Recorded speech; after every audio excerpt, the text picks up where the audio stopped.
আজকে বানাবো তরমুজ দিয়ে দুটো জিনিস। প্রথমটাকে রেসিপি না বলে ভিডিও বলাই ভালো।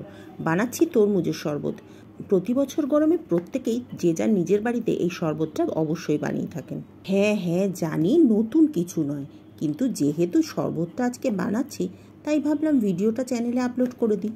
তরমুজটা কিন্তু বেশ বড় ছিল, কিন্তু এর মাঝখানের পোর্শনটা অলরেডি পেটে চালান করা হয়ে গেছে, আর এই বাকিটা বাঁচিয়ে রেখেছিলাম এই শরবতের ভিডিওটা বানাবো বলে। যাকগে সেসব কথা। তা শরবত যখন বানাবো তখন মিক্সারে দিয়ে ব্লেন্ড তো করতেই হবে, আর তার জন্য তরমুজগুলোকে ছোট ছোট করে কেটে নিচ্ছি। প্রথমে স্লাইস করে নিয়েছিলাম, তারপরে এগুলোকে ছোট করে টুকরো করে নিচ্ছি।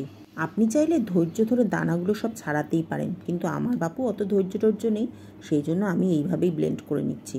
তবে তরমুজের দানা দিয়ে তো মগজ তৈরি হয়, তাহলে সেই দানাগুলো তো আর দিতে হবে না, সেই জন্য একসাথে ব্লেন্ডারে দিয়ে দিচ্ছি। ব্লেন্ডার জার বড় হলে তো কথাই নেই, একবারে হয়ে যাবে, আর যদি ব্লেন্ডার জারটা আমার ব্লেন্ডার জারের মতো ছোট হয় তাহলে 2-3 বারে করতে হবে। জুসটা বানিয়ে একটা পাত্রের উপর ছাঁকনি রেখে ছেঁকে নিলেই দেখবেন দানাগুলো সব আলাদা হয়ে যাবে। আর যদি জুসার থাকে তাহলে তো সোনায় সোহাগা, এসব কোনো ঝামেলাই পোহাতে হবে না। শুধুমাত্র তরমুজগুলোকে ছোট টুকরো করে জুসারের মধ্যে দেওয়ার অপেক্ষা। জুসারের মধ্যে এমনি সব ছেঁকে জুসটা আলাদা হয়ে যায়, তাই কোনো চিন্তাই করতে হবে না। এমনিতে তরমুজটা মিষ্টিই ছিল, কিন্তু যেহেতু শরবত বানাচ্ছি তাই জন্য আমি এর মধ্যে আরেকটু চিনি দিচ্ছি। বেশ কিছুটা চিনি আমি গুঁড়ো করে নিচ্ছি, গুঁড়ো করে জুসের মধ্যে মিশিয়ে দিচ্ছি। তবে মিষ্টিটা যার যার নিজের স্বাদের উপর, যদি মিষ্টি কম খান তাহলে মিষ্টি কম দেবেন। যারা অত্যন্ত স্বাস্থ্য সচেতন তারা যেন আমার এই ভিডিওটা দেখে আমাকে চোখ রাগাবেন না। এমনি গরমকালে কাজবাজ করতে গিয়ে যা ঘাম হয়, তাতে শরীর থেকে যা গ্লুকোজ বেরিয়ে যায়, তাতে এইটুকু চিনি চলতেই পারে। সাথে যোগ করছি 1 চামচ বিট নুন আর 1 টেবিল চামচ লেবুর রস। আমি লেবুর রসটাকে ডিপ ফ্রিজে আইস ট্রের মধ্যে জমিয়ে রেখেছিলাম, সেখান থেকেই একটা কিউব নিয়ে আমি এর মধ্যে মিশিয়ে দিচ্ছি। আইস কিউবটা যখন পুরোটা গলে যাবে আর শরবতের সাথে ভালোভাবে মিশে যাবে, তখন এটা গ্লাসের মধ্যে ঢেলে দেবো। চাইলে আপনি এর মধ্যে ভাজা জিরের গুঁড়ো, গোলমরিচ গুঁড়ো, পুদিনা পাতা এসব দিতেই পারেন, কিন্তু আমার আবার সব কিছুতে এগুলো ভালো লাগে না, তাই আমি শরবতটা একদম সিম্পল করে বানিয়েছি।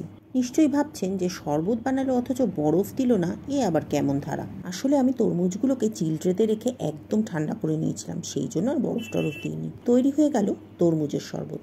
এবার চলে যাব দ্বিতীয় রেসিপিতে। নিয়ে নিয়েছি তরমুজের খোসাগুলো। তরমুজ দিয়ে তো শরবত তৈরি হয়ে গেল, এবার খোসাগুলোকে তো কাজে লাগাতে হবে। এই গরমে তরমুজের খোসা দিয়ে কে কী বানিয়েছেন কমেন্ট বক্সে কিন্তু অবশ্যই লিখে জানাবেন।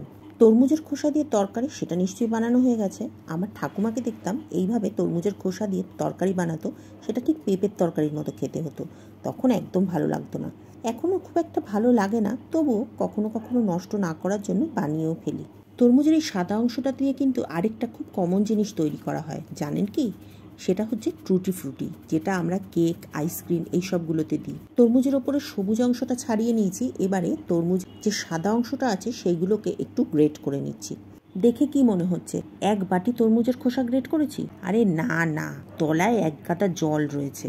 তরমুজ অত্যন্ত রসালো একটি ফল, আর এরকম গ্রেট করলে পরে তার থেকে প্রচুর রস বেরোয়। হ্যাঁ, আপনি এই রসগুলোর সাথে একসাথে করে হালুয়া বানাতেই পারেন, কিন্তু সেখানে আপনাকে এতটাই ধৈর্যের পরীক্ষা দিতে হবে যে আপনি নিজেই অধৈর্য হয়ে পড়বেন। ও হ্যাঁ, কথায় কথায় বলাই হয়নি, আজকে তরমুজের এই সাদা অংশটা দিয়ে হালুয়া বানাচ্ছি। সমস্ত রসটা নিংড়ে নিয়ে তরমুজের খোসাগুলো তুলে রাখছি অন্য একটা পাত্রের মধ্যে। ফ্রাই প্যানের মধ্যে গরম করে নিয়েছি 1 টেবিল চামচ মতো ঘি।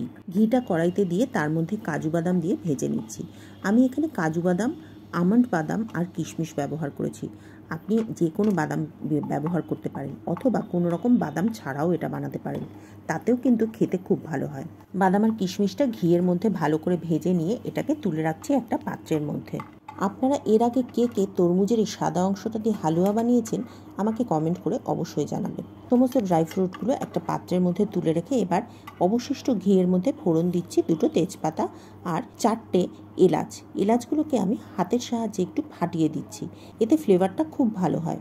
তবে যদি মনে করেন গোটা এলাচ না দিয়ে সমস্ত হালুয়াটা রান্না হয়ে যাওয়ার পরে তার মধ্যে এলাচের গুঁড়ো মিশিয়ে নিতে পারেন, তাতেও কিন্তু ফ্লেভারটা খুব ভালো আসে। তেজপাতা আর এলাচটা দিয়ে কিছুক্ষণ ভেজে নিয়ে যখন সুগন্ধ বেরোবে, তখন এর মধ্যে গ্রেট করে রাখা তরমুজের সাদা অংশটা দিয়ে দেব। দিয়ে এবার এটাকে বেশ কিছুক্ষণ ভেজে নিতে হবে, যতক্ষণ না সুন্দর একটা হালকা বাদামি রং হচ্ছে। তরমুজের খোসাগুলো যাতে নরম হয়ে যায় তাই জন্য এখানে সামান্য একটু জল দিচ্ছি। জল দিয়ে এটাকে সিদ্ধ করে নিচ্ছি। মিনিট 5 নাড়াচাড়া করলেই দেখতে পাবেন এগুলো খুব সুন্দরভাবে সিদ্ধ হয়ে যাবে।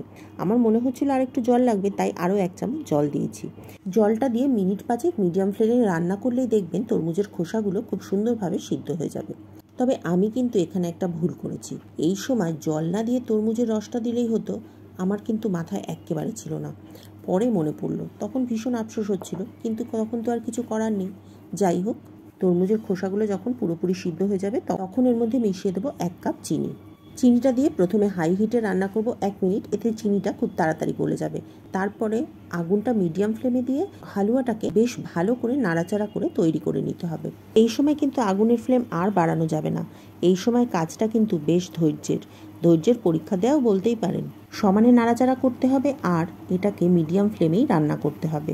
নাড়াচাড়া যদি না করেন তাহলে কিন্তু চিনিটা ক্যারামেল হয়ে যাবে আর তলায় লেগে যাবে, তখন এটা তেতো হয়ে যাবে।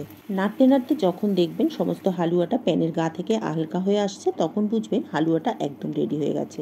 হালুয়াটা রেডি হয়ে গেলে এটাকে আঁচ থেকে নামিয়ে নিচ্ছি। আঁচ থেকে নামিয়ে নেওয়ার পর তারপরে আমি ভেজে রাখা বাদাম আর কিশমিশটাকে এর মধ্যে মিশিয়ে নিচ্ছি।